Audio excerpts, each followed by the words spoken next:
Hello friend, learning trading channel में आपका स्वागत है। अभी हम बैंक निफ्टी को एनालाइज करेंगे। टेक्निकल एनालाइज है। मैं हर बार बोलता हूँ जो टेक्निकल एनालाइज है ये क्या वर्क करता है, हमें 20 to 30% वर्क करता है। बाकी 70% आपका माइंडसेट, आपका रिस्क मैनेजमेंट, आपका मनी मैनेजमेंट, आपका साइकोलॉजी और आपका डिसिप्लिन, ये मिला के 70% वर्क करता है। तो टेक्निकल एनालाइज जो हम करते हैं इसमें क्या है, हमें सिर्फ सपोर्ट रेजिस्टेंस पता होना चाहिए। मतलब कि मार्केट कौन सी ऐसी लेवल जिसके ऊपर अगर प्राइस सस्टेन करे तो हम बुलिश, या कौन सी लेवल के नीचे अगर प्राइस सस्टेन करे बियरिश प्राइस तो हम बियरिश ट्रेड लें, और हमारा टारगेट और एसएल कहाँ तक हो सकता है। दूसरी, टेक्निकल एनालिसिस को जितना सिंपल रखने की कोशिश करो ताकि आपको समझ में, हाँ भाई मार्केट में ये लेवल बन रहा, भाई इसी लेवल पे आने पे मैं बुलिश या बियरिश ट्रेड का प्लानिंग करूंगा अगर प्राइस एक्शन के अकॉर्डिंग। तो सबसे पहले देखो, मार्केट ने जो हमारा यहाँ पे हमने देखा 6-7 दिन हो गए इसी रेंज में घूम रहा। कौन सी रेंज है? ऊपर की तरफ जो हमारा रेजिस्टेंस है निकल के आ रहा है 51,570 से लेके 660, ये हमारा रेजिस्टेंस है। नीचे की तरफ सपोर्ट 50,850 से लेके 51,000, मतलब ये हमारा सपोर्ट है। तो इसके बीच में जो है 600-700 पॉइंट का जो भी हमारा टारगेट है, मतलब रेंज है, इस ट्रेड कर रहा। तो इसके बीच में मार्केट जब भी ट्रेड करता है, आपको पता है कभी भी कोई रेंज बनाता है, हम ज़्यादा से ज़्यादा कोशिश करते हैं कि सपोर्ट या रेजिस्टेंस पे ट्रेड करें, या मार्केट अगर इसके बीच में अगर आपका कोई सेटअप बनता है थोड़ा सा क्वांटिटी को कम रख के टारगेट छोटा। क्यों? जब भी रेंज बनाता है, रेंज को ब्रेकआउट करेगा तो मार्केट एक अच्छा मूवमेंट, या रेंज को ब्रेक डाउन करेगा तो एक अच्छा मूवमेंट हमें देखने को मिल सकता है।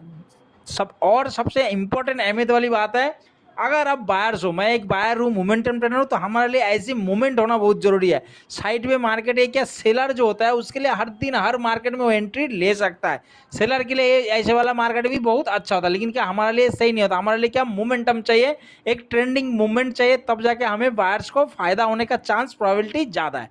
ठीक है, अभी आप बोलोगे सपोर्ट रेजिस्टेंस, मैं हमेशा बोलता हूँ मैं लाइन चार्ट का यूज करता हूँ, चाहे डेली टाइम पे में, चाहे 5 मिनट पे हो।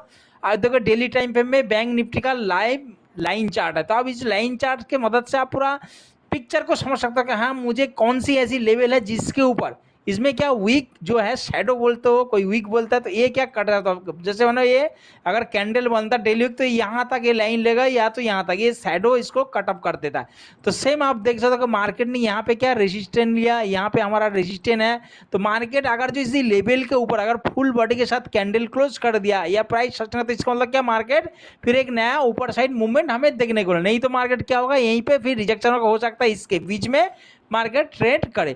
या तो मार्केट इसी नीचे के जो हमारा सपोर्ट है इसके नीचे अगर मार्केट कैंडल क्लोज कर दे तो मार्केट फिर नीचे मूवमेंट, मतलब प्रोबेबिलिटी ज़्यादा हो जाएगा मार्केट में, इतना जल्दी आसानी से मार्केट आपके अगेंस्ट नहीं जाएगा। ठीक है, आपके फेवर में बेशक प्रॉफिट कम होगा लेकिन होने का चांस, प्रोबेबिलिटी ज़्यादा है। तो डेली टाइम पे में हमने सपोर्ट रेजिस्टेंस ड्रॉ कर लिया, देख लेवल समझ लिया, अभी इसके बीच में हमें ट्रेड करना है। अभी चलते हैं 5 मिनट के टाइम पे में, ठीक है, और समझ लेते हैं कल किस तरीके से, मंडे को हम किस तरीके से क्या प्राइस एक्शन बन सकता है, उसके ऊपर हम किस तरीके से प्लानिंग करेंगे, ट्रेड करेंगे।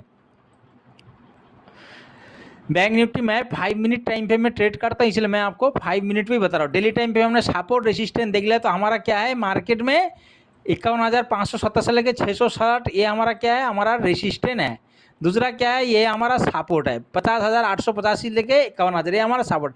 अभी इसके बीच में मार्केट आपने देखा होगा पिछले दिन, जब भी मार्केट इसके बीच में ऐसे ट्रेड करता है तो मार्केट कोई रेंज में, तो हमें लॉस होने का चांस ज़्यादा था। अगर मार्केट सेम इसके बीच में, अगर मार्केट इसके बीच में ही ओपन हुआ और ओपन होते इसी तरीके से प्राइस एक्शन बना के घूम रहा, तो मैं तो यही सजेस्ट करूँगा कि आप ट्रेड मत करो। बायर्स हो, आपको मूवमेंट मिलेगा। मूवमेंट कब मिलेगा? जब या तो मार्केट नीचे या तो मार्केट इसके ऊपर या इसके आसपास आने दो। अपना प्रॉपर मार्केट अगर इसी तरीके से ऊपर गया, यहाँ पे आपको पता है रेजिस्टेंस लेवल, अगर मार्केट यहीं से कोई रिजेक्शन कैंडल देखने, प्राइस एक्शन भी बियरिश प्राइस एक्शन देखे आपका सेटअप बने, तो आप यहाँ से एक बियरिश ट्रेड प्लानिंग कर सकते हो। सेम अगर मार्केट आपको पता है सपोर्ट लेवल, अगर मार्केट यहाँ पे आता, आने के बाद इसी तरीके से बुलिश प्राइस एक्शन पे आपका सेटअप बनता, तो आप यहाँ से एक बुलिश ट्रेड ले सकते हो। अगर आप बीच में ट्रेड करोगे, अगर आपका सेटअप बन रहा है, तो आपने क्या करना, क्वांटिटी को बहुत ही कम रखना, स्कैल्पिंग ट्रेड कर सकते हो। इसमें मानो उसी कैंडल पे एंट्री लिया, अगला 1 या 2 कैंडल में तुरंत आपने प्रॉफिट बुक करके निकल गया, नहीं तो लॉन्ग ट्रेड हो सकता है ना मिले, मार्केट रिवर्स, मतलब क्या एसएल आपका हंट होने का चांस ज़्यादा से ज़्यादा है। अभी इसको थोड़ा सा लॉजिकली समझने की कोशिश करते हैं कि मार्केट में एक सपोर्ट और रेजिस्टेंस में हम किस तरीके से ट्रेड कर सकते हैं, क्या ऐसे कारण होता है जिसकी वजह से हमें एसएल ज़्यादातर पे देना पड़ता है। तो देखो मार्केट में जो ये लेवल है, हमने क्या बोला, यहाँ पे क्या हुआ, यहाँ पे कॉल सेल हुआ, जो हमारा रेजिस्टेंस लेवल है, ये हमारा क्या है, ये हमारा रेजिस्टेंस है 51,570 से लेके 660 तक। अब यहाँ पे कॉल सेल हुआ, साथ में क्या हुआ, यहाँ पे पुट बाई हुआ, मतलब जो बाई करके अभी भी पोजीशन होल्ड पे रखा है। पहली बात, अगर मानो इसी लेवल पे अगर जिसने कॉल बाई किया हो या पुट सेल किया हो अभी तक रुका है, यहाँ वो तो लॉस बुक कर ले, अपना लॉस बुक कर लिया। और नीचे लेवल पे क्या हुआ, नीचे लेवल पे यहाँ पे हुआ क्या हुआ, पुट सेल हुआ, पुट सेल हुआ, पुट सेल हुआ, साथ में क्या हुआ, कॉल को बाई किया गया जो अभी भी होल्ड में रखा है। अब मानो यहाँ पे हम बड़े प्लेयर के हमेशा देखते हैं, हम क्या बायर्स का नहीं देखते, हम बड़े प्लेयर, जो पुट सेल किया वो बड़े प्लेयर है, जो इसी लेवल पे कॉल सेल किया वो बड़े प्लेयर है। अभी आप सोचो मार्केट ये जो रेंज बना है 600-700 पॉइंट का, अब मार्केट इसके बीच में घूम रहा, तो क्या ये लोग को कोई इंटरेस्ट है बीच में, इनको कि दोनों तरफ से प्रॉफिट हो रहा है।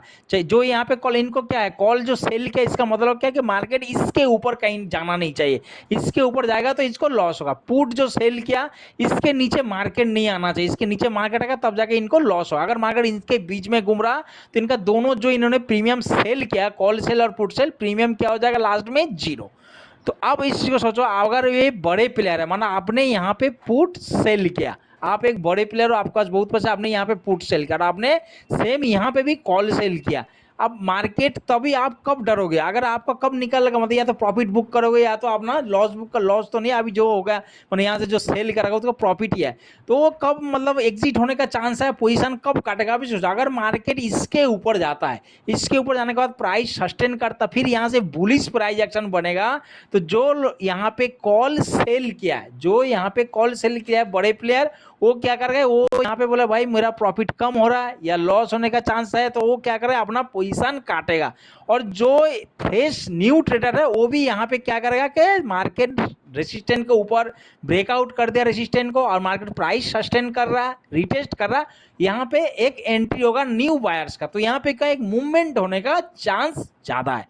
Simple logic same put sell में, अगर मार्केट नीचे आ जाता है, इसको ब्रेक डाउन करता है, सपोर्ट को ब्रेक डाउन करके रिटेस्ट करने का, तो यहाँ पे 42 कैंडल, डाटा भी 42 और 42 प्राइस एक्शन बनेगा, तो यहाँ पे जो पुट सेल किया या तो पोजीशन को एग्जिट करेगा, प्रॉफिट बुक कर, मतलब उसको डर लगने लगेगा और वो मार्केट में एग्जिट होने के लिए कोशिश करेगा। सेम न्यू ट्रेडर ऐसे क्या करेगा, जो न्यू बायर्स है, न्यू सेलर है, मार्केट रेसिस्ट सपोर्ट को ब्रेक डाउन किया, रिटेस्ट किया, 42 प्राइस एक्शन बना, वो नया एंट्री, फ्रेश एंट्री यहाँ पे, तो यहाँ पे क्या होगा, एक प्रेशर, सेलिंग प्रेशर क्रिएट होगा और मार्केट एक नीचे साइड मूवमेंट होने का प्रोबेबिलिटी ज़्यादा है। हमें क्या चाहिए, हमें प्रोबेबिलिटी ज़्यादा चाहिए, एक मोमेंटम चाहिए, क्योंकि हम as a buyer momentum trader. समझ में आया, तो इन दोनों वजह से क्यों सपोर्ट और रेजिस्टेंस पे क्यों बोलते हैं, क्या कारण होता है जब रेंज बनता है, शायद इसी वीडियो के एनालिसिस के दौरान आपको पता चल गया कि हमें क्यों एंट्री लेना और क्यों नहीं एंट्री लेना। अगर आप बीच में एंट्री करो तो आप सोचोगे यहाँ पे जो बड़े ट्रेडर है उनको कोई इंटरेस्ट नहीं है,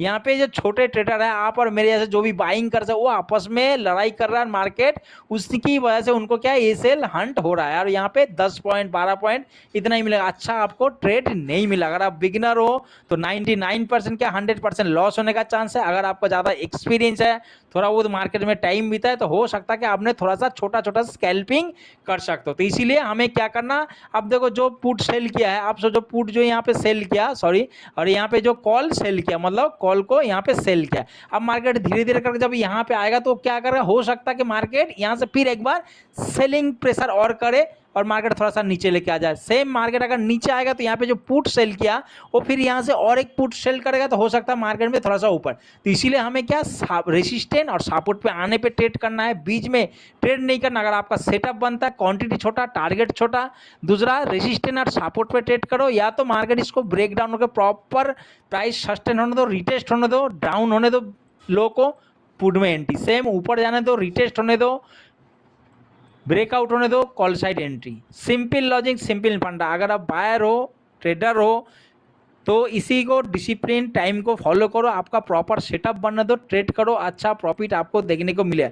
कभी कभी ऐसे भी होता है कि पूरा दिन मार्केट बैठने के बाद भी आपको ट्रेड नहीं मिलेगा, लेकिन कोई बात नहीं, आपका पैसा माइनस नहीं होगा कैपिटल से, ठीक है। आप कुछ ना कुछ उस दिन सीखने को मिला, उसको नोट करो। दूसरी बात, अगर गैप आप ओपन हो जाता है तो हमारे लिए क्या है, रेसिस्टेंट है, मार्केट नीचे आता है 9:15 में, तो हम क्या करेंगे, यहीं से कॉल साइड का प्लानिंग कर सकते हैं। क्यों, इसके नीचे क्लोज मेरा ए सेल है, और मार्केट ने क्या होगा, अगर मार्केट बीचों बीच कहीं पे अगर पहला टारगेट मार्केट जहाँ से हुआ अगर नहीं भी हुआ थोड़ा बहुत ऊपर जाके क्लोज दे दिया, तुरंत हम कॉस्ट टू कॉस्ट ऐसे लगा सकते हैं। तो समझ में आया कि हमारा अगर गैप अप ओपन हुआ तो ये रेसिस्टेंट हमारे लिए क्या बन जाएगा, हमारे लिए सपोर्ट की तरह रिएक्ट कर सकता है मार्केट।